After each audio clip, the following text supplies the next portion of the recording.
And I know the little red button is on, but I'm never quite sure. I'm watching my phone because all of a sudden it'll flash up and it'll say Rosemary's gone live or something like that. But anyway, I'm going to now assume that we are live. And so here we are again. It is Monday. I'm sorry about the fire horn. It'll stop soon. It's a big public thing here. Yes. Okay, well, that's good. Well, that's heralding us, right? We'll take that because it's heralding. So good morning, everybody. It is Motivational Monday. And you're wondering, why do we have a guest? Well, for those of you who were around on Friday and saw what we were doing on Friday morning, last Friday morning, you will recognize our lovely guest. And for those of you who didn't catch us on Friday morning, well, you know, here we are, and I'm going to tell you what happened. So on Friday morning, we had our lovely, lovely guest with us, and I'm not sure whether the internet went down or, you know, it's live, so things happen. And partway through our show, we lost her. So we've got her back again. So before we begin with that, first of all, let me say good morning to Gregel, who as always is standing to my right side. I'd like to say good morning to Chris. We can't hear her though. I know she's saying good morning to all of you, but because I don't know why, she's muted. She's there. I'm sure she's laughing at me. I'm sure she's nodding her head, but she's muted. And unless we desperately need her, she's not allowed to come back on the show unless we say so. So Chris is there in the background. But let's get to it. Let me explain first of all what it is that we're going to do today. We are going to attempt to do an exercise, and of course this is our second attempt. We never know quite what's going to happen. We never know if these things are going to work, but this is an exercise that I've been doing for many years with my students, and it's also an exercise that I do very often with many of my patients and many people that I know who are struggling. Either it could be they're struggling with emotional stuff. It could be that they, wonder why they behave in the way that they do, or it could be that people are struggling with their behavior. It could be, and very often it is, the fact that people have struggles with their emotions and don't know how to share their emotions with their loved ones, or they wish they could say something and for whatever reason they're stuck with it. So anyway, so what we're going to do today is I'm going to allow my guest to introduce herself to you in 1 second. But what we're going to do today is to recap on some of what we did on Friday, for those of you who didn't see this, and then we shall continue. Now, even though Chris is muted, we've gagged her this morning is what we've done. She is more than able and very capable of seeing all of your questions and your comments. And as we go along, at some point, we will have Chris back in and she will read to me all your questions and comments. You might want to send some of those comments directly to our guest, or you might just want to send them directly to me. Either way, feel free to get into the chat room and do your thing. So my lovely guest is here. Would you like to introduce yourself, my sweetheart? Thank you. My name is Josephine. I am 56 years old with 5 adult children, and I was born in England, grew up in Australia. I'm married and living in New York, in Westchester. Well, you didn't need to tell us all of that stuff, especially not your age. You don't have to divulge anything like that. We only want you to talk to us about the things that you'd like to talk to us about. Anyway, okay. All right. So, Josephine, you volunteered. We asked for volunteers to come and do this exercise. So can you tell us a little bit of the background as to why it was that you volunteered and what you feel that you might need a little bit of help with? Why I volunteered was because I have a really hard time speaking strongly with people or giving tough love to my children.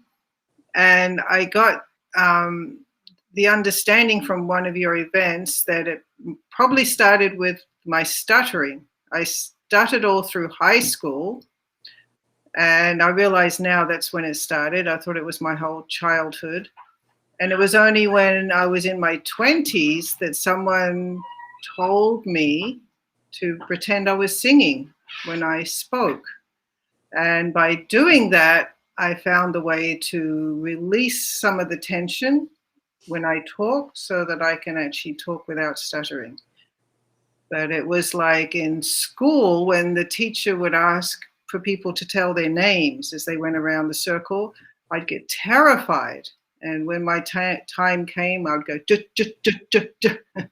Yeah, or, yeah. So, But now, you told us on Friday that you do have trouble expressing yourself still, even though it would seem that you've conquered your suffering, your stuttering. Sorry, that you still suffer with the it's almost an inability to say the things that you would really love to say, or to find a voice in many areas of your life. Is that right? Is that correct? yes, that's very true. I get very afraid in public situations. Even here, even now, there's a lot of terror deep inside me. But it's more the social situation more than the subject. I like deep things. I'm very comfortable talking about deep things. But yeah, or I won't even walk up to somebody. Sometimes I'll avoid them on the street. And it's hard for me to say things I need to say to my children many times. Yeah. Okay. So I think on Friday I did mention to you that it seems to me, listening to you, that even though you have conquered the stuttering with your voice in a physical way, it seems to me that even for all of those years, you have been stuttering along in life on an emotional level. And I know that we sort of left with that, my making that comment. But also, I left you with the idea of thinking about can you remember the very first time you either somebody made you feel less than, or that somebody made you feel, you felt as if a spotlight was highlighted on you for something that you were that was not good. I'm trying to sort of help you to find out when that first little drop of poison came into your life, or when that first anxious moment, when you sort of had that moment of doubting yourself. When did that sort of thing happen to you? Because what we do, and we all do it, we've all done it. Some of us have conquered it, and I'm hoping that we're going to help you to conquer this as well. But some of us, most of us, we hide behind a wall. We build a wall to protect ourselves. And so the first brick comes along. It's that first brick, that first drop of poison, that first little moment, and it could be the tiniest moment, that first little moment when you want to hide. So a brick goes in place, and then something else happens, or someone else says something that actually either confirms or sort of literally makes what the original thing that happened, makes it sort of confirms that, yeah, that I'm not maybe there's something that wrong with me, or maybe I don't want to have the spotlight pointed on me. Bang goes another brick, and then another brick, and so on and so forth. And we did make it very clear to people that we're not looking to point fingers here. So some of us may have had that bottom brick in place because of something that our parents said or did, or a sibling said or did.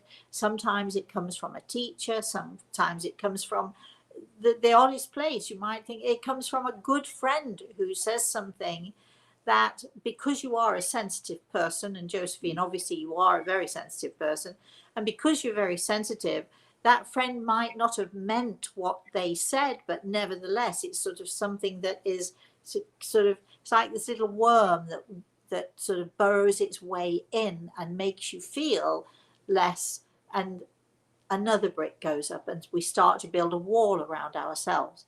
And the problem with that wall, when we start to build that wall, the problem with it is, yes, it does protect us. It keeps people from hurting us. But what it also does, it traps us inside, and it keeps us to that point where we're sort of thinking, I'm just checking to see if that's, no, it isn't, Chris.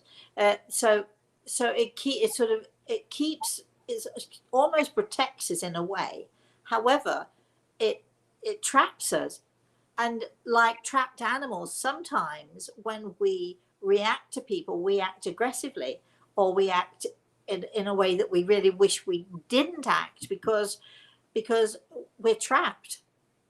And so because we're trapped, we either scurry further behind the brick wall and it gets thicker and higher, or when we try to peek out, we try to come out of the wall, we don't do it well because we're trapped and we're scared. Do you understand? Does any of that make any sense to you? Yeah. Like someone was telling me, even when I'm trying to write something, he says I do the throwing up really well, but I've got to come back and edit it. Or even in my conversations, sometimes I just blurt it out because I've got to find some way to get it out. Because there's that wall I'm trying to get around, past or around, or through, or climb over it, or whatever it is you're trying to do then. So you're recognizing everything that I'm saying to you, right? It's making sense to you. And I don't think, when we're sort of hiding behind that wall, I don't think there is any intention for us to be aggressive, but we're so afraid that we sort of, as you said, you blurt it out. It takes a lot of courage to say something sometimes, because you're so used to that wall protecting you. And let's face it, who wants to not have protection? We all want that. So what we'd like to do, because I'm a great believer in thinking that, so many of us have issues from when we were children. So many of us have issues as we're growing up. Even as teenagers, we have issues. And, so we often, as we get older, we see our shortcomings. We know what we do. We wish we could stop it, but often we can't.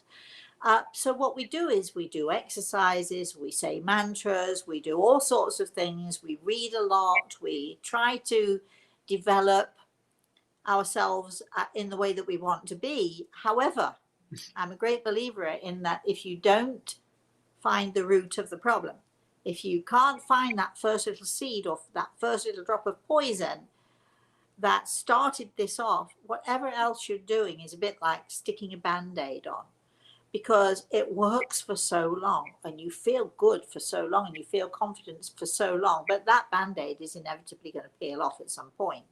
Wear and tear and the exhaustion of having to try so hard and always having to be on in case somebody spots that you might not be what they think you are. So you're always trying to be on, or you're always trying to convince people that you are whatever it is that you want to be, and however it is you want to be perceived. Am I again making sense to you? Because I'm seeing you smiling, I'm seeing you nodding. So are you relating to what I'm saying here? Yes. And do you understand that no matter how hard it is you try, it is like putting a band-aid on? Yeah, because there is a buried feeling that I'm not enough. There's something that people don't like. There's this feeling that there's something that people don't like, and I have to try to make them like me. There's something going on there. Yeah, I have a few memories. We could try digging for it. Okay, here's what I want to do with you. So I did say to you before we left on Friday, I'd like you to take a really good look and see if you can remember, or what is the first memory that you have of people making you feel less than. And remember, we are not pointing fingers. We are not criticizing anyone. We're not saying, oh, this is their fault. If they hadn't done this and this wouldn't have happened to me, because we're all human. So can you remember, or have you thought about this? Can you remember the first time that, what is the first memory that you have of somebody or a situation that makes you feel less than? I do have a memory in the primary school playground. So the primary school would be anywhere. I'm British, so I get you. I'm listening to what you're saying. Like, they don't have primary in England, in America. So primary would be ages anywhere from 4 till 11. Is that what we're talking about? Right. That's right. Yeah. So okay.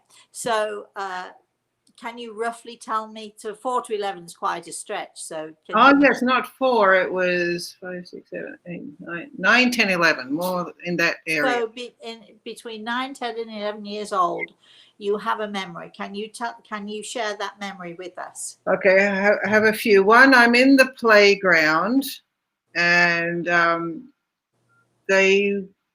would get persecuted by boys. They would say, "Oh, Brown's germs." Like they had my last name was Brown, so my germs were being passed on to the next person. So that person didn't have to have any Brown's germs, you know. So I felt tormented. But also, even when I was like a little younger, the year before, that's when I feel it most painfully there. It was in the classroom. It was standing in the playground, feeling like everybody was against me. And there's a memory a year before that of passing gas in class and then getting tormented for it. But I see boys, like, and I think I noticed I had more of an issue of feeling persecuted sometimes by men. Yeah. Okay, let me ask you this. Were you stuttering at this point? I don't have any stuttering memories at that time. That's what I realized over these last few days. The first stuttering memory seems to be high school. I'm surprised. Okay. All right. So basically then, well, high school is not far beyond 11, is it? Yeah, I mean, my memory might fool me, but that's what's in there. Okay. Right now. All right. So basically then, the first little tiny drops of poison, we'll call them, or that first brick was when you felt disliked by boys. And a whole lot of them, yeah. Like the whole playground, it felt like, yeah. And before they called you brown germs or whatever that was, can you remember, you said a year before you had an experience. Can you remember what that was? Oh, I remember passing gas. And that's right. Yeah, maybe a so boy in front of me or something. Let me ask you this then, Josephine. We're going to go a little bit deeper if we can. Okay, so let me ask you, were you able to tell your parents about this? We didn't talk a lot, me and my parents. Okay. My mother was very reserved. Yeah, they're English, very reserved English. Didn't talk a lot, not very social. Yeah. Okay.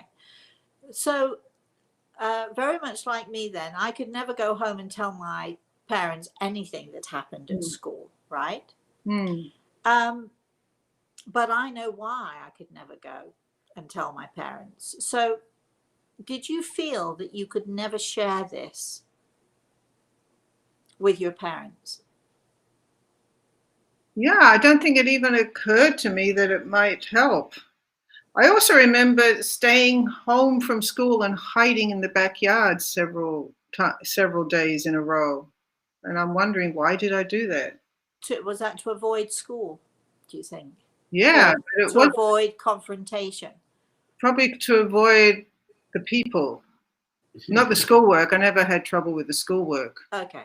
So it was the other kids then, Yeah. was it? Or was it the I teacher? think it was more likely the kids. I Okay. don't remember any real problems with teachers, no. So again, let me ask you this. Were your parents aware of you hiding at home, or were you hiding from them as well? I was hiding from them as well. Yeah, but there wasn't a lot of fear with my parents. Okay. But why were you hiding from them? Yeah, I didn't want them to know that I wasn't at school. Why?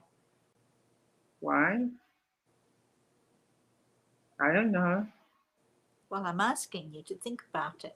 Mm. I don't want to put words in your mouth because They'd I know make what me go back to school. They'd make me go Pardon? back to school. They would make me go back to school when I didn't want to. Okay. But why would you never confide in them about the awful things that were going on? I actually know what's going on here. I don't want to put words in your mouth, unless, of course, I might have to. But I don't think that this started at school. I think it's more likely that it started with your parents, as lovely as they might have been. So what do you think was going on? Why didn't you want to share? Why didn't you want to tell them stuff?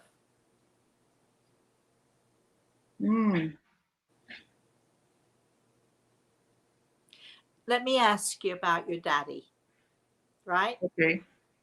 What kind of a relationship did you have with him when you were a little girl? Okay. I remember feeling a little more emotionally supported by him than by my mother, but I remember a spanking at one time, maybe vaguely. I remember him reading books. I remember his lady friend who I liked. You know, he was kind of polygamous, you could say, but we kind of grew up with it. We were used to it. Well, there you are, you see. Getting used to it doesn't mean to say that you necessarily liked it or accepted it. So let's keep going.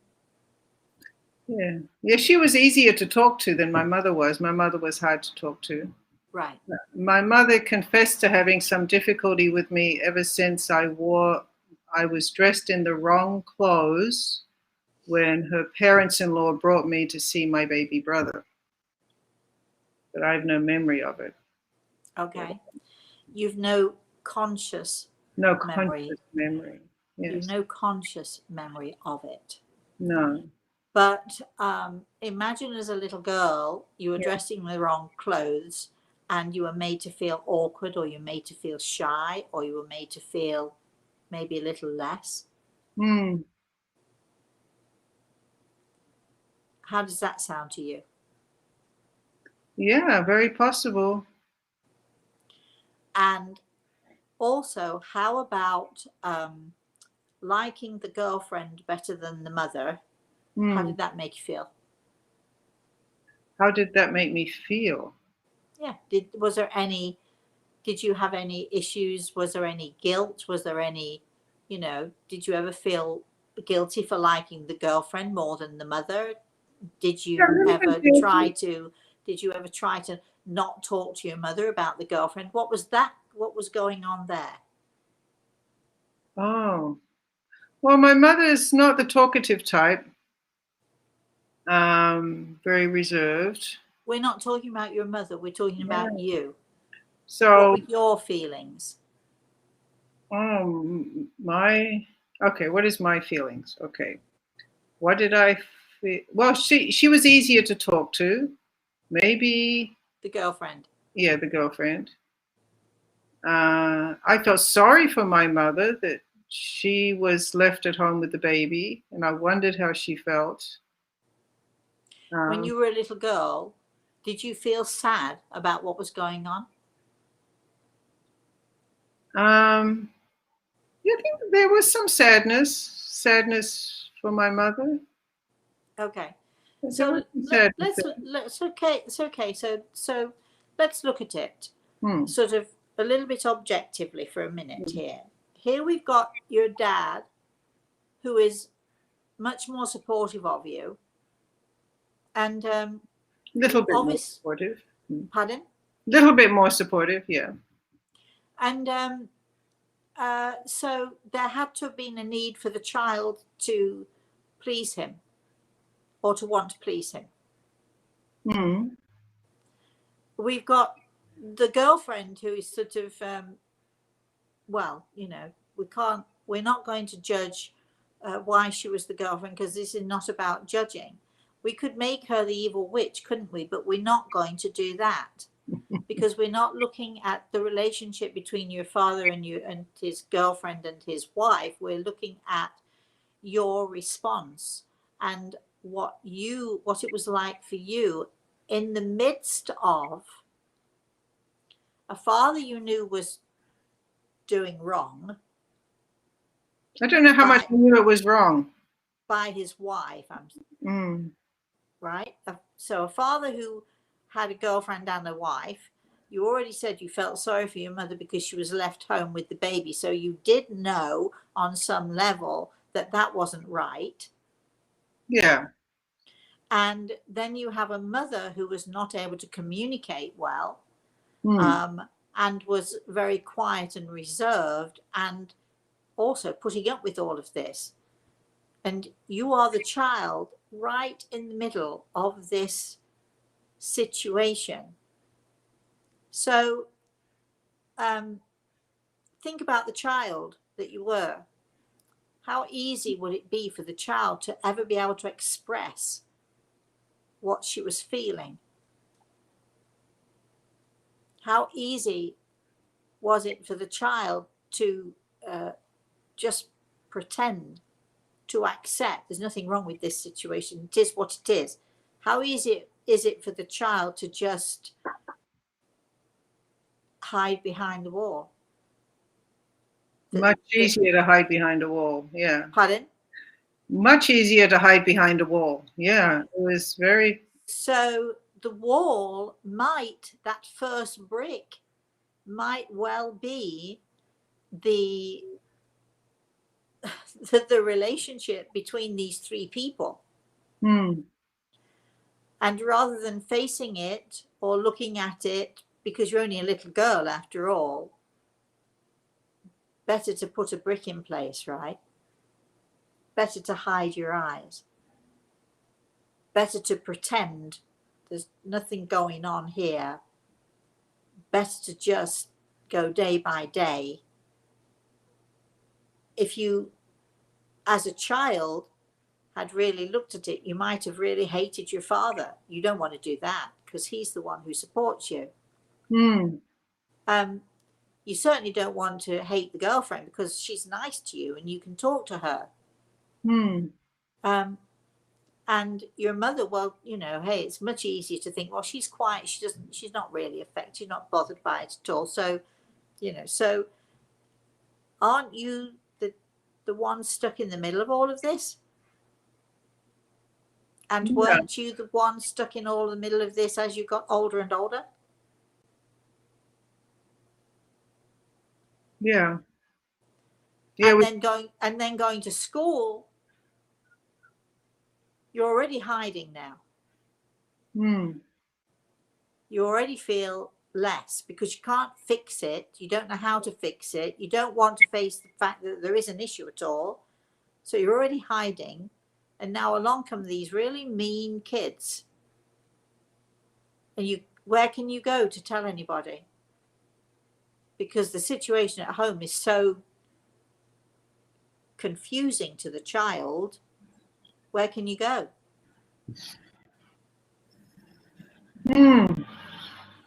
Yeah, very reserved. I didn't have any example of conversation or sharing or anything of that nature. Right, and you're not going to, are you, either, because you've built the wall already. And isn't it safer? Doesn't it feel safer for the child behind the wall? Oh, much safer. In the books, we're all book readers. In the All books. right. Yes. So hiding in your book, another brick, then hiding behind another brick, another book, another brick. Is what I'm saying resonating with you, do you think, at all? Definitely the hiding bit. Definitely, it is an issue if I can't talk about how I'm feeling with anybody. I mean, for me, I didn't know anything else, so I didn't know I was missing anything. But if I look back at it, then I realize, oh, and I feel sorry for my own kids if they wanted to talk and they couldn't talk. Yeah, it's good if families are able to facilitate their children's ability to talk about things. Yeah. Yeah. Were you able to do that with your children? Some of them, yeah, more than others. Okay. So all of this, well, quite frankly, it's no wonder you were a confused child and then a confused adult, really, because you grew up in a very confused environment, right? Hmm. As you got older, what were your feelings towards your father? What were your feelings toward this situation? And what were your feelings towards your mother? Oh, well, my mother got involved in yoga and meditation, and she eventually left home. And yeah, I felt sorry for her. See, every time I say to you, what were your feelings? You tell me what other people do. Shall we try again? Okay. Shall I push you again? Okay. Right? So I want to know how you felt about the situation. Did you ever feel annoyed with your father? Did you ever feel what did you feel? I don't want to put words in your mouth again. What did you feel about the girlfriend? I mean, I grew up in not quite a similar environment, but my father was not faithful to my mother. But I have to tell you that my mother was also, sorry, I have to tell you that, sorry, I really thought that switched that off. I was not faithful to my father was not faithful to my mother. But I know that from a very, very early time in their marriage, that my mother was certainly not faithful to my father, and but she was a good time girl because, it was during the war, and she had her fun as well. And I know that as I got as a child, we were in that environment, and I know how awful that was, and how confusing it was, and how you were never supposed to see the things that you did see. You were never supposed to hear the things that you did hear. So you pretended, Hmm. went behind the wall. I'm going to read a book. I'm just going to bury myself here, find a place for me to go, for me to hide. So I know that I avoided confrontation a lot of the time. And I was a little girl anyway. But as I got older and got into my teenage years and saw, and was able to reason things out, I certainly had feelings towards my father and towards my mother. So I'm asking you, don't tell me what your mother felt and what your mother did. And don't tell me what your father or the girlfriend did or didn't do. I want you to tell me. I want you to open up to me. I want you to tell me, what are your feelings in all of this? Well, I can remember wondering why Mary didn't have children. We kind of. This is the girlfriend. Yeah, we didn't even know there was anything wrong. We wondered why she didn't have children. But And again, she wanted to have children. What were your feelings? I can't remember much feelings. I just know I liked her. I know I felt sorry for my mother. Stop. What were your feelings? Did you ever feel Proud? I was proud of my father having a girlfriend. Proud of his ability to make relationships. Proud of my father. Sorry for my mother. My father was completely open. It wasn't behind closed doors or Right. anything. He was a very Right. respectable man, and We get we that. knew every Tuesday, every Thursday, that was his time at Mary's place, and Mum came with us to the beach with Mary. I just remember feeling sorry for my mother, wondering how my mother felt. Was there ever an issue of your not wanting to disappoint your father in any way? No, I don't remember feeling that at all. Okay. So you feel then that the bottom brick started when kids started harassing you at school? Yeah. And you couldn't go home and talk about it or share it, no matter how great your relationship was with your father. You could never go home and tell him what was going on. Yeah, because he wasn't into having personal conversations. I had no example of a personal conversation about feelings. And look at you. You couldn't tell your children whatever it was that you needed to tell them. Hmm. So this is what I think. And we'll talk again. We'll do this again another time, I think, because I want you to listen very carefully to what I'm saying to you. Because obviously I know you love your dad, and I obviously know that you don't want to judge in any way harshly at all, right? But I said to you right at the beginning, we're not pointing fingers, and it is what it is. And obviously your family decided that this was a good way to live and this was a good way to be. But for the children in this family, with this father having his girlfriend and his mother coming along sometimes, but still taking care of the baby. So they were obviously intimate. Your father and your mother were intimate, as well as him being intimate with his girlfriend. So as a child, wanting to be loved, wanting to be part of the family, wanting to make your father particularly proud.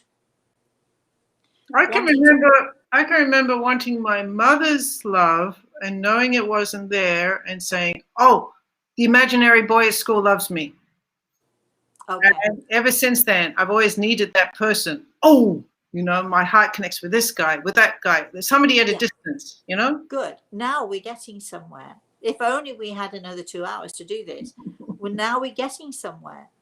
So now we're getting to the root. We're getting to that drop of poison. We're getting to that bottom brick. So somewhere in this mix of things, you did not feel loved by your mother. That's And it's no wonder, because it has to have been a very confusing situation. So not feeling close to your mother must at some point when you were little have resonated with you. And then having the kids at school saying, you're this, that, and the other made you feel even less. But it began with you not feeling enough as a child, whether it was with your mother, your father, the girlfriend, whatever it was, you did not feel enough. Would you say that that's right? Yeah, I definitely didn't feel enough. I always with your mother. All right. And then But I kids made at a lot of school. effort with my mother. Pardon? I made a lot of effort with my mother, and we wrote many letters to each other. And I adore her now. The issue, that little seed, when Mm, you were just a little girl, mm, is all about trying everything you possibly can to be loved by your mother, to be accepted by your mother. And for whatever reason, and again, we are not pointing fingers here, for whatever reason, she just simply could not do that. It could well be that she gave your father her heart, and well, that didn't work out well for her, did it? So maybe she was behind her wall too, mm. right? So I not think being able everybody to was. read, pardon? I think my mother and my father were. We were good at that. That was our skill. That was the thing that you did. So Yes. I know that for whatever reason, I know that your mother was behind a wall, so she could never reach out to you. And look what happened.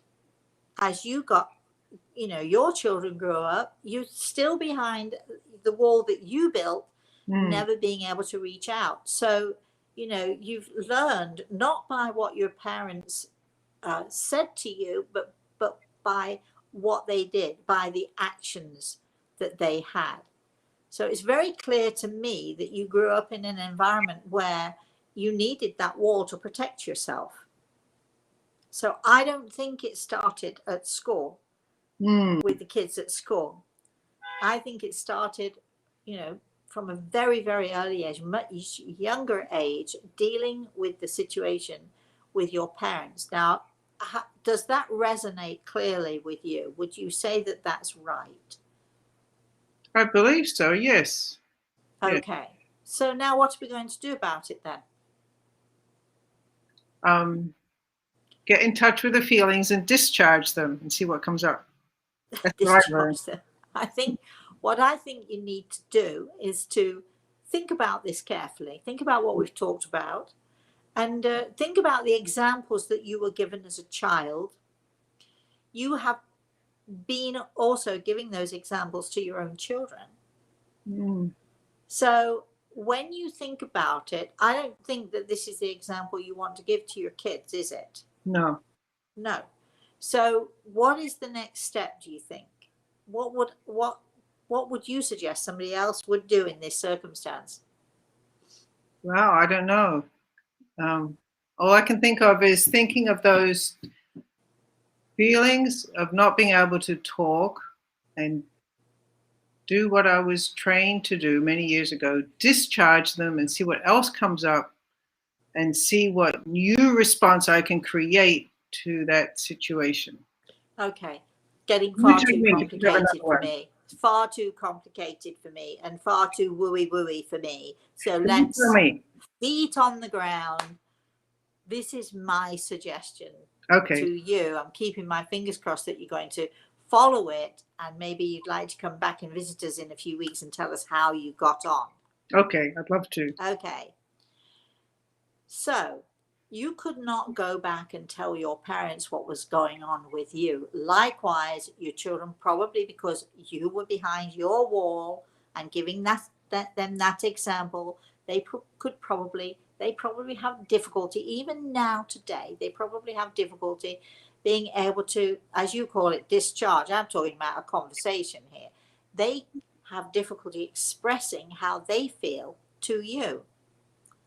So how about sitting down with your kids, getting together with your children and saying to them, I want to talk to you about something, and here's what I feel, and this is what happened to me. I'm aware that I've shown you how to do this, but I would love us to talk about this.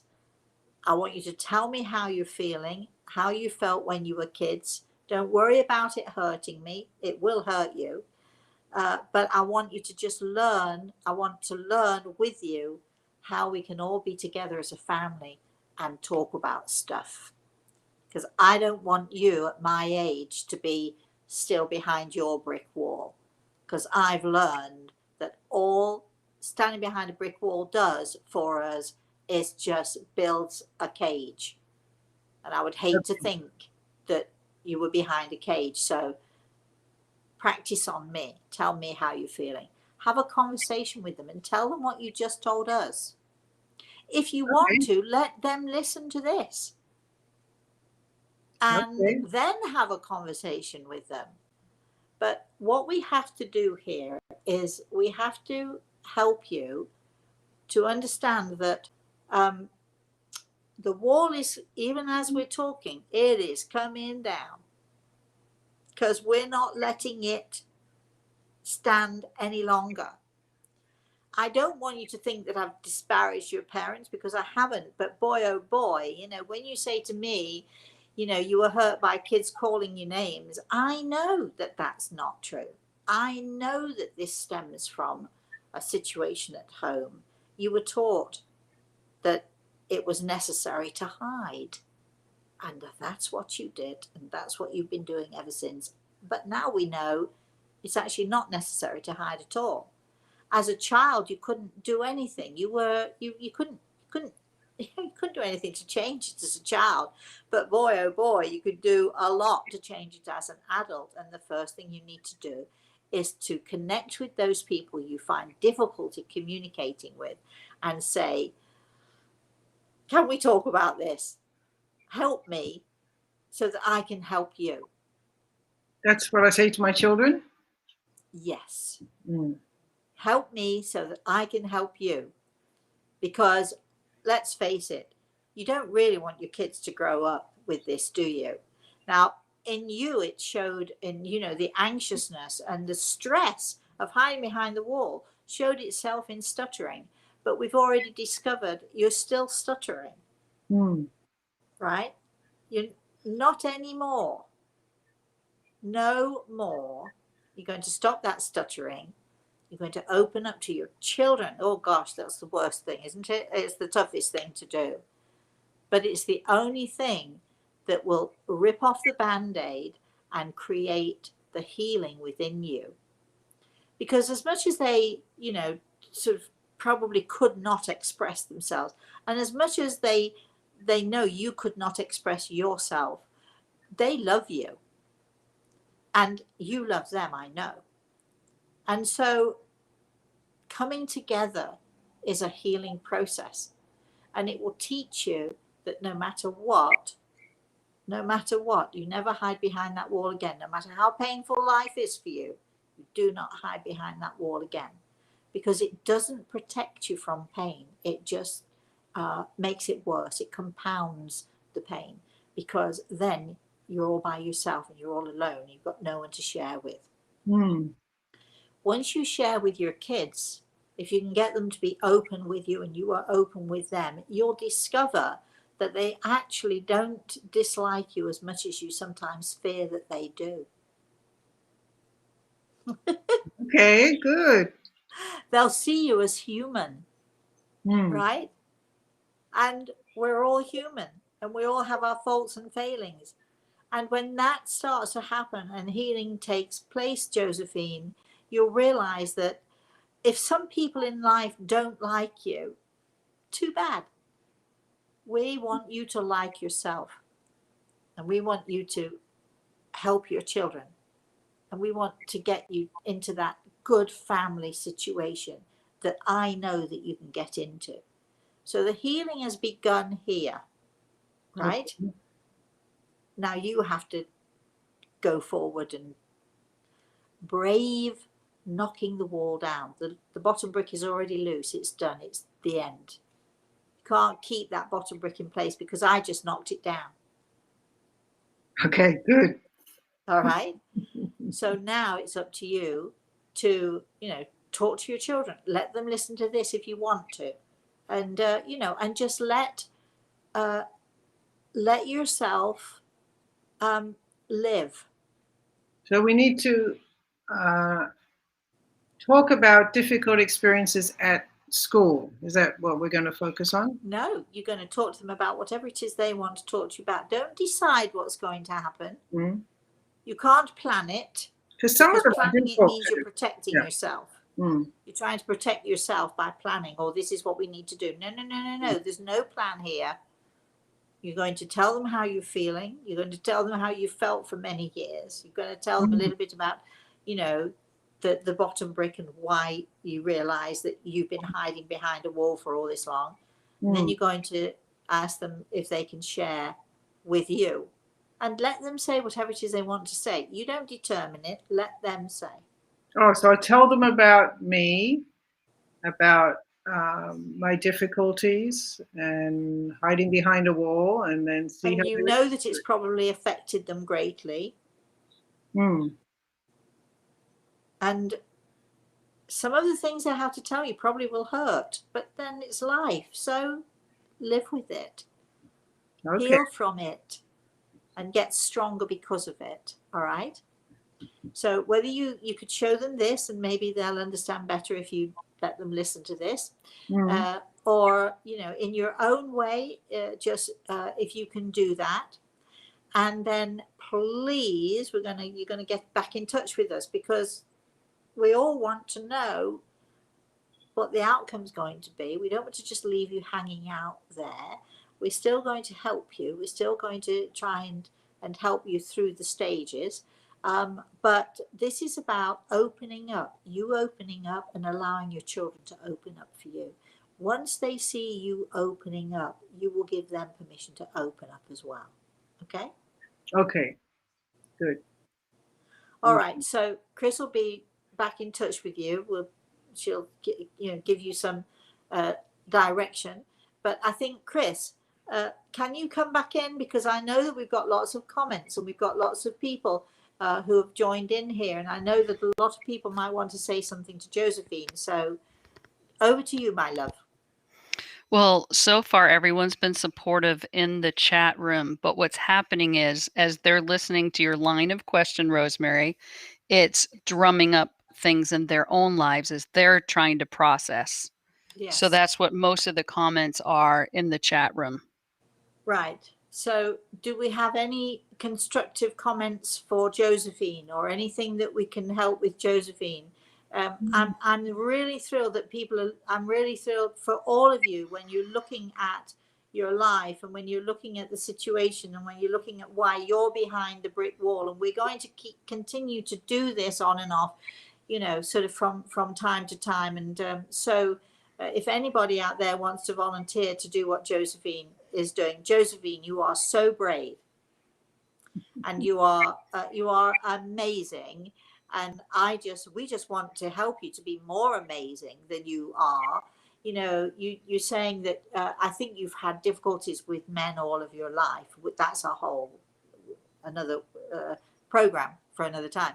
But I know that you've had difficulties with men, and I know that you've had difficulty with approval, because you do want approval.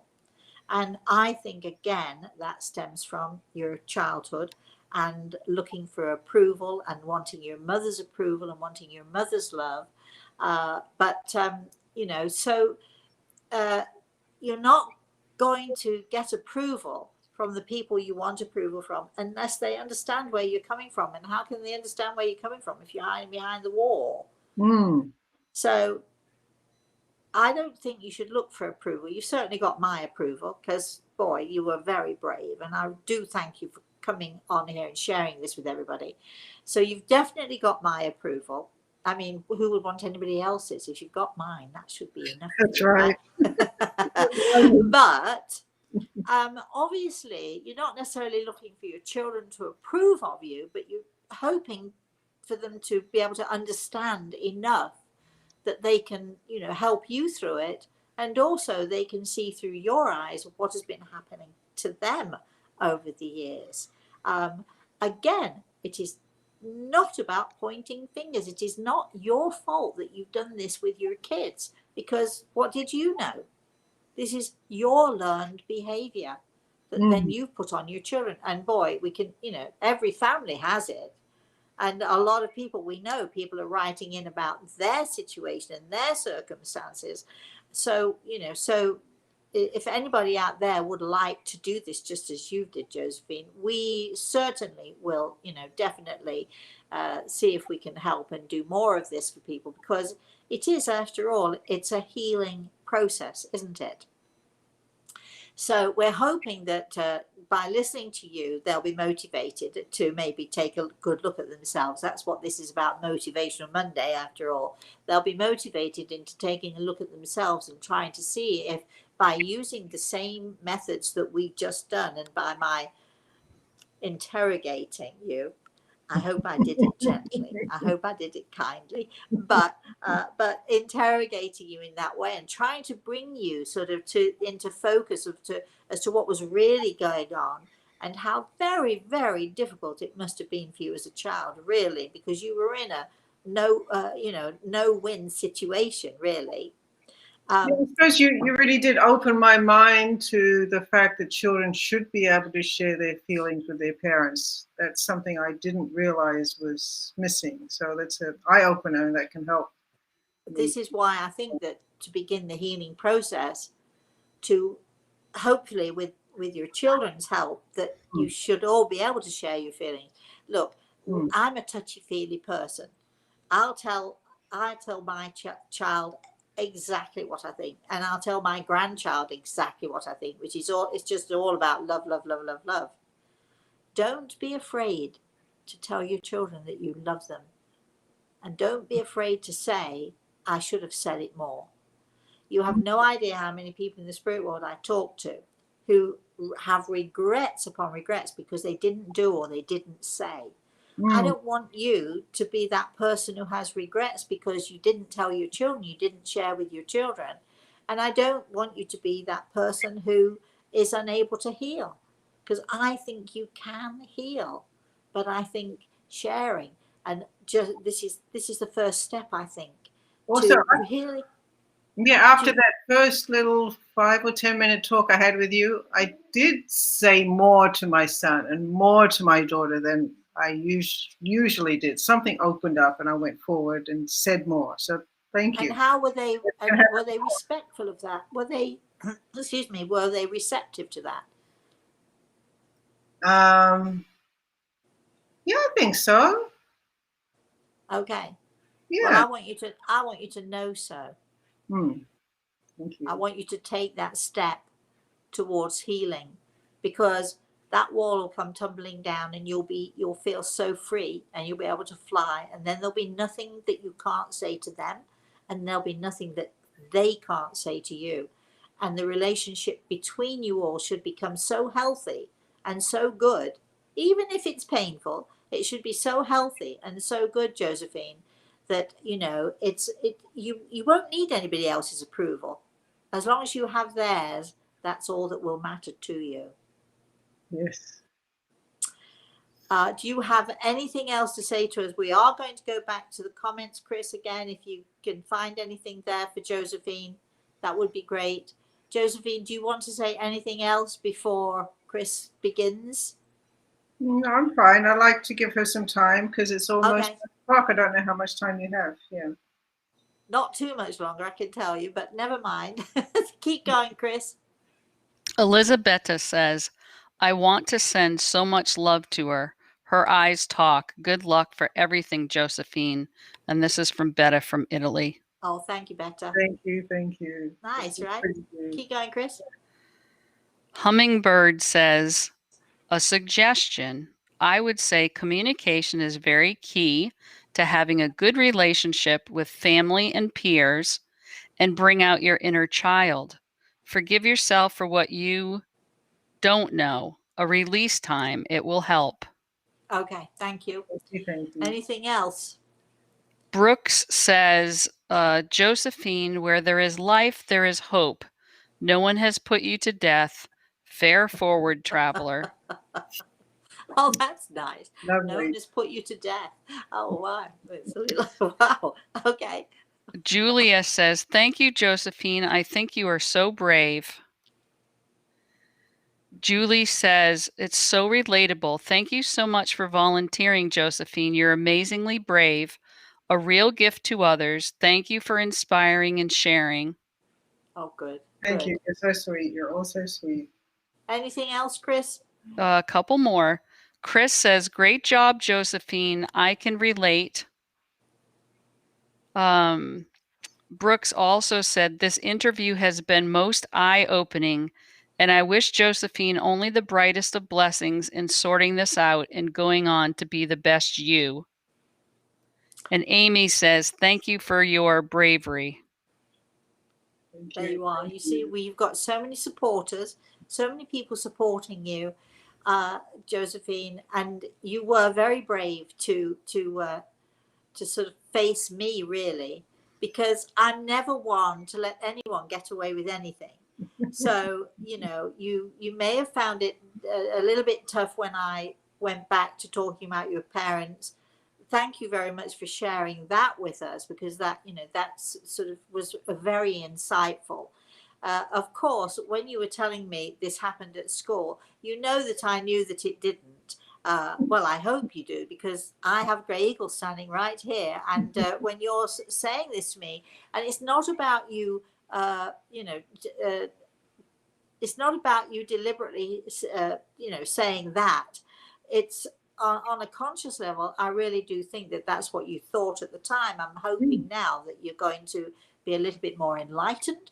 And I'm keeping my fingers crossed that you understand. I mean, I do, I think all children strive for their mother's love.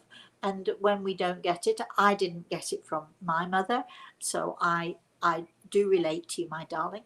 I do know how that feels. And I do know that, the one person in the world that we hope will love us is our mother. And when she doesn't, or doesn't seem to, that's tough on us kids. So I'm hoping when you talk to your children, you're very, very clear with them that this is not about not loving them. This was about you not loving you. And hiding behind my walls, yes. Hiding behind your walls, which have come down as we speak. So Josephine, thank you so very, very much. On Friday, everybody, we're going to be doing this all over again. We've got another volunteer. I wonder what we'll find out then. So thank you all for being with us. Thank you, Chris. I'd like to say thank you to Grey Eagle, and again, especially Josephine. Chris will get back in touch with you, because we do want to. We're all excited. We do want to know what the results are going to be, and how much, hopefully, how much freer and how much more you can understand about yourself and where you've been coming from all of these years, and how now the walls are down. It's a bit scary, isn't it? Now the walls are down. You're not protecting yourself. You've got to face things now. Oh my gosh, it is scary. But we trust that you can do it, Josephine. Thank you. Really I'm so grateful to you for welcoming me into your life. Thank you so much, and your beautiful community. I'm very grateful and deeply honored that you have done this for me. Thank you, Josephine. We loved having you, and we likewise are grateful. So before we start to get a little nauseated by all of this, we love you and you love us stuff. Oh, wait a minute. That's what we're all about. We do love you, Josephine. So thank you so, so very much. And Grey Eagle has a message for you. Mm-hmm. That came as a bit of a surprise to me. Grey Eagle has a message for you. Speak from the heart. Speak softly. Walk gently and speak softly. Your children will embrace you. Trust it. Trust the process. You are beautiful. So that's from him to you. So I think that's a perfect time we should end. So thank you, everybody. Please, all of you out there, and especially you, Josephine, please have a very, very blessed rest of the day, everybody. We shall be back tomorrow. AFCOM, remember what we do? Oh, yes, we're back tomorrow with our off the cuff stuff. That's right. We should be back every day this week. We're still celebrating the 25th anniversary of the Eagle and the Rose. Wow. And yes, they're celebrating my birthday too. So how about that? So we shall see you every single day this week. So keep looking out for us, everybody. Go to the website if you want to know what else is going on. We did have a fantastic webinar on Saturday, and we're going to be doing another one. And then after that, we're going to be doing another one. So please go to the website, rosemaryaltea.com, or email Chris, Kris, at rosemaryaltea.com for more information. So until we see you again, please have a very blessed rest of the day. We do love you. We love you, Josephine. Bye-bye, everybody. Love you all.